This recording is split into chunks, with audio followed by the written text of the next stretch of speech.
Bayangkan jika ada rahasia tersembunyi yang menentukan siapa di antara kita yang akan menjadi kaya raya dan siapa yang akan terus berjuang seumur hidup. Rahasia ini bukan tentang keberuntungan, bukan tentang warisan, apalagi tentang siapa yang paling pintar.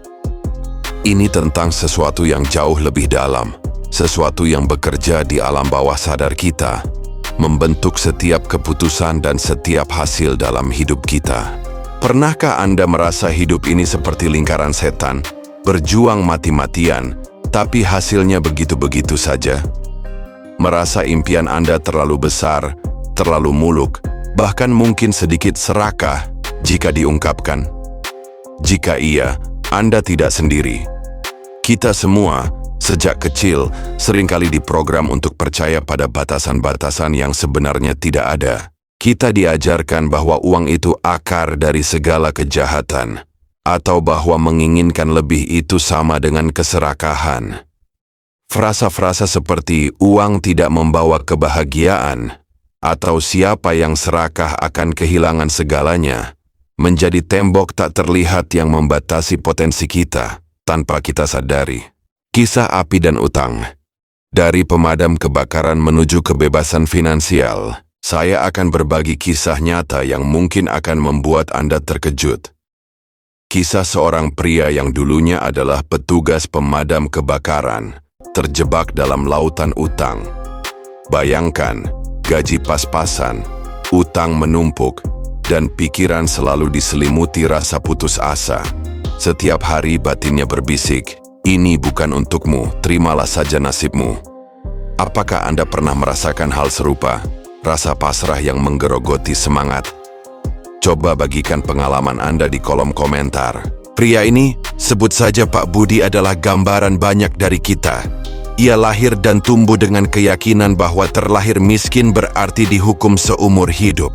Ia percaya bahwa ada orang-orang yang memang dilahirkan untuk memiliki segalanya, sementara yang lain seperti dirinya ditakdirkan untuk berjuang dan hanya menerima sisa-sisa.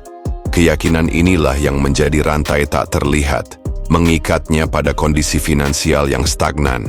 Namun ada satu titik balik dalam hidup Pak Budi. Sebuah kalimat sederhana namun mengubah segalanya. Ada hukum pasti yang mengatur kekayaan. Kalimat ini seperti petir di siang bolong, menyadarkan Pak Budi bahwa kekayaan bukanlah soal keberuntungan semata, melainkan tentang pemahaman dan penerapan hukum-hukum tertentu. Jika ada hukumnya, berarti ini bisa dipelajari, bisa dikuasai. Kekuatan pikiran, arsitek realitas Anda. Apa yang Pak Budi lakukan setelah mendengar kalimat itu? Ia mulai belajar. Ia mulai mengamati dirinya sendiri. Dan ia menemukan sebuah kebenaran yang menampar. Semua hasil yang ia dapatkan selama ini berasal dari citra yang ia miliki tentang dirinya sendiri. Bukan usaha sadar, bukan kerja keras semata, melainkan program bawah sadar yang terus berjalan, mengendalikan hidupnya tanpa ia sadari. Mari kita analogikan begini. Bayangkan pikiran Anda adalah sebuah tanah yang subur. Setiap pikiran, setiap keyakinan adalah benih yang Anda tanam. Jika Anda terus menanam benih kekurangan, keraguan, dan ketakutan, apa yang akan tumbuh? Tentu saja, hasil panennya akan mencerminkan benih-benih itu. Sebaliknya, jika Anda menanam benih kemakmuran, keberlimpahan, dan keyakinan, maka panen Anda pun akan berlimpah ruah. Pak Budi mengambil selembar kartu kecil dan menuliskan tujuan finansialnya yang ambisius. Saya akan mendapatkan sekitar 380 juta pada akhir tahun. Awalnya, ia mungkin meragukannya. Namun, ia membaca tulisan itu setiap hari. Ia membayangkan dirinya sudah memiliki uang itu. Ia merasakan kebahagiaan dan kebebasan yang datang bersamanya. Apa yang terjadi setahun kemudian? Ia mendapatkan lebih dari 2,6 miliar. Ini bukan sihir. Ini adalah hukum alam semesta yang bekerja. Seluruh alam semesta mulai bergerak, selaras dengan frekuensi pikiran barunya. Pernahkah Anda mencoba mengubah sesuatu dalam hidup Anda, tapi selalu kembali ke pola lama? resolusi tahun baru yang patah di bulan kedua. Itu bukan karena Anda lemah, tapi karena Anda menanam benih baru di tanah lama yang masih penuh dengan keyakinan akan kekurangan. Bayangkan, Anda ingin menanam apel, tapi tanah Anda masih penuh dengan gulma dan bibit ilalang. Tentu apelnya tidak akan tumbuh maksimal, bukan? Visualisasi, jembatan menuju keberlimpahan. Inilah kuncinya, teman-teman. Pikiran kita bekerja melalui gambar. Apa yang kita lihat di dalam pikiran kita, pada akhirnya akan menjadi kenyataan. Jika Anda terus-menerus memikirkan kemiskinan, Anda akan mengalaminya. Tapi jika Anda memvisualisasikan keberlimpahan, itulah yang akan Anda jalani. Ambil contoh ringan ini. Pernahkah Anda ingin membeli mobil baru? Anda mulai mencari gambar-gambar mobil impian Anda di internet, menonton videonya, bahkan mungkin pergi ke dealer untuk melihatnya langsung. Anda membayangkan diri Anda duduk di balik kemudi, merasakan setirnya, mendengar suara mesinnya. Apa yang terjadi setelah itu? Seringkali, Anda akan mulai melihat mobil itu di mana-mana. Peluang untuk membelinya pun seolah muncul dengan sendirinya. Ini bukan kebetulan. Ini adalah pikiran Anda yang mulai menarik apa yang Anda fokuskan. Ini sama halnya dengan uang. Ketika Anda melihat dompet kosong, apa yang Anda lihat? Kekurangan atau ruang untuk berkat baru? Ketika melihat saldo bank negatif, apakah Anda putus asa atau menggunakannya sebagai titik awal perubahan besar? Masalahnya bukan pada uangnya, tapi pada perasaan dan keyakinan Anda tentang uang. Perasaan Anda adalah magnet yang menarik segala sesuatu ke dalam hidup Anda. Mengatasi monster perbandingan diri. Saya tahu rasanya, dulu saya sering berkata dalam hati, itu bukan untukku. Saya merasa jauh dari orang-orang sukses dan benda-benda mewah.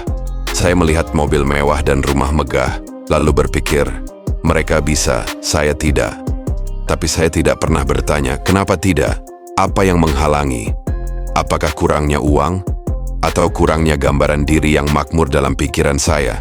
Ini adalah jebakan paling kejam, perbandingan diri. Kita melihat panggung orang lain, tapi tidak melihat perjuangan di balik layar hidup mereka sendiri. Kita melihat kesuksesan mereka, tapi tidak air mata mereka. Mendengar tepuk tangan, tapi tidak kesunyian mereka. Dalam proses ini, kita meremehkan diri sendiri, mempertanyakan nilai diri, menyabotase impian, lalu berhenti mencoba. Pernahkah Anda merasa demikian? Membandingkan diri dengan teman di media sosial atau kolega yang terlihat lebih sukses? Bagaimana perasaan Anda setelahnya? Tuliskan di kolom komentar ya. Ingatlah, Steve Jobs bahkan pernah dipecat dari perusahaannya sendiri. Itu bukan pilihannya, tapi ia menggunakan momen itu untuk berevolusi. Jika ia membiarkan rasa takut dan kegagalan menguasai, mungkin dunia tak akan pernah mengenal Apple seperti sekarang. Ketakutan itu wajar, tapi bukan berarti Anda harus berhenti. Ketakutan berarti di situ ada ruang untuk bertumbuh. Setiap kali Anda merasa takut akan sesuatu yang baru, tataplah rasa takut itu dengan kasih dan tanyakan, apa yang sebenarnya tersembunyi di baliknya? Apakah itu takut gagal, takut dihakimi, atau bahkan takut akan kesuksesan? Karena ya, ada orang yang takut berhasil, sebab keberhasilan menuntut perubahan, meninggalkan diri yang lama demi menjadi pribadi yang belum dikenal. Tindakan adalah jawaban. Jadi, bagaimana kita memulai transformasi ini? Narator dalam kisah kita menganjurkan sesuatu yang sederhana, namun powerful. Tuliskanlah tujuan finansial Anda. Tempelkan di cermin. Bacalah dengan yakin selama 7 hari. Bacalah dengan semangat dan keyakinan, dan amati apa yang berubah. Mungkin tidak ada yang tampak berubah di luar, tapi bila hati Anda berubah, dunia luar pun akan ikut menyesuaikan. Kemakmuran adalah hak Anda sejak lahir, dan Anda membiarkannya mengalir kepada Anda sekarang juga. Ucapkan kalimat ini dengan sepenuh hati. Jangan biarkan pengetahuan ini hanya menjadi debu di pikiran Anda. Ubahlah menjadi batu bata realitas baru. Satu batu bata demi satu batu bata. Anda tidak ada di sini untuk menimbun teori. Anda ada untuk membangun visi, dan semua pembangunan membutuhkan tindakan. Segala sesuatu yang Anda impikan sudah tersedia, tetapi Anda harus menjadi selaras dengannya. Artinya, berpikir berbeda, merasa berbeda, dan bertindak berbeda. Mulai sekarang jangan menunggu. Saya tidak mengatakan duduk diam menunggu uang jatuh dari langit. Tetapi saat pikiran Anda selaras dengan kemakmuran, Anda akan melihat peluang di tempat yang sebelumnya hanya tampak sebagai masalah. Anda akan berani melakukan hal yang dulu membuat Anda berhenti, karena identitas Anda telah berubah dan semuanya dimulai dari pikiran Anda. Ambil langkah kecil hari ini. Misalnya, alih-alih mengeluh tentang tagihan, fokuslah pada bagaimana Anda bisa menciptakan nilai untuk mendapatkan lebih banyak uang. Daripada membandingkan diri dengan orang lain, fokuslah pada potensi unik Anda. Seorang anak bernama Eric pada usia 11 tahun didiagnosis mengalami kesulitan belajar dan dikatakan tidak akan berhasil jauh. Namun, ia mengikuti seminar, menyerap apa yang diajarkan, menerapkannya, menulis tujuan, mengulangi afirmasi, dan percaya pada dirinya sendiri. Hasilnya, ia menjadi siswa berprestasi, menerima beasiswa universitas, dan mengubah label keterbatasannya menjadi kekuatan. Mengapa? Karena ia mengambil tindakan. Itu juga yang harus Anda lakukan sekarang. Jangan menunggu percaya diri, karena rasa percaya datang setelah tindakan. Jangan menunggu waktu yang sempurna, karena itu tidak ada. Yang ada adalah saat ini. Jika Anda bertindak sekarang, walau hanya satu langkah kecil, Anda sudah mematahkan kebekuan. Bacalah tujuan Anda, bayangkan impian Anda, rasakan pencapaiannya, dan bertindaklah setiap hari. Perubahan kecil yang dilakukan secara konsisten akan menghasilkan hasil besar. Saatnya bertransformasi. Dunia ini membutuhkan keunikan Anda. Tidak ada orang lain seperti Anda di dunia ini. Itu bukan klise tapi tanggung jawab.